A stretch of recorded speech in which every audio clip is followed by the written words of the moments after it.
और अब ये बताएं कि वज़ीर आला पंजाब मरियम नवाज के सुथरा पंजाब मुहिम को कामयाब बनाने के लिए लिया में डेवो कंपनी को शहर की सफाई सुथराई और कूड़ा करकट ठिकाने लगाने की जिम्मेदारी सौंप दी गई है। इसी हवाले से बात करेंगे, हमारे साथ हमारे नुमाइंदे मौजूद हैं। खिज़र हबीब, खिज़र बताइएगा किस तरह से काम किया जाएगा? बिल्कुल, मरियम नवाज पंजाब के तहत जो आज ज़िला लिया में जो है DWMC के तहत जो है यहाँ पर एक सफाई मुहिम का जो है वो आगाज़ किया जा रहा है। यहाँ पर जो है कंपनी का आगाज़ किया जा रहा है। हमारे साथ जो है CEO DWMC जवाद साहब मौजूद हैं। जवाद हसन साहब, उनसे बात करते हैं कि ये कंपनी कैसे काम करेगी और इनका जो है तरीक़ाकार क्या होगा। अच्छा बताइए जी। बिस्मिल्लाहिर्रहमानिर्रहीम, बहुत शुक्रिया। बिल्कुल ऐसा ही है जी। वज़ीर आला पंजाब मोहतरमा मरियम नवाज शरीफ साहबा के विजन के मुताबिक शहर और देहात में यकसां सफाई का जो अमल है वो शुरू होने वाला है। आज डिस्ट्रिक्ट लिया में हमारी 2 तहसीलों का यहाँ पे बाकायदा इफ्तिताह होने जा रहा है। इसमें हमारे तमाम सियासी कायदीन और हमारे DC साहबा, एडमिनिस्ट्रेशन के लोग, कॉन्ट्रैक्टर सारे हाजिर हैं।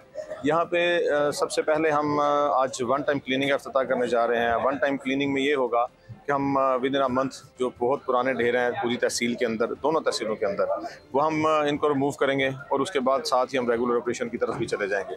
और साथ साथ मशीनरी कॉन्ट्रैक्टर अपनी जो है वो यहाँ पर अपना करनी शुरू कर देगा। ये बिल्कुल भी आसान अमल नहीं था, इसके लिए बड़ी ज़्यादा एफर्ट्स हुई हैं। मोहतरमा वज़ीर आला पंजाब की अनथक कोशिश, मेहनत, जिसके बाद ये इतना कॉम्प्लिकेटेड जो सिस्टम है ये मार्ज़ वजूद में आया है। आज बिल्कुल डेवो कंपनी की जानिब से जो है जितने भी पुराने ढेर हैं ज़िला लिया में, चाहे वो देहात है चाहे वो शहर की हदूद है, उनको जो है 1 महीने के अंदर अंदर जो है वहाँ से क्लीन किया जाएगा। डिटेल्स आप हमारे साथ शेयर कर रहे थे। सब्सक्राइब करें और बेल दबाएं ताकि कोई खबर रह न जाए।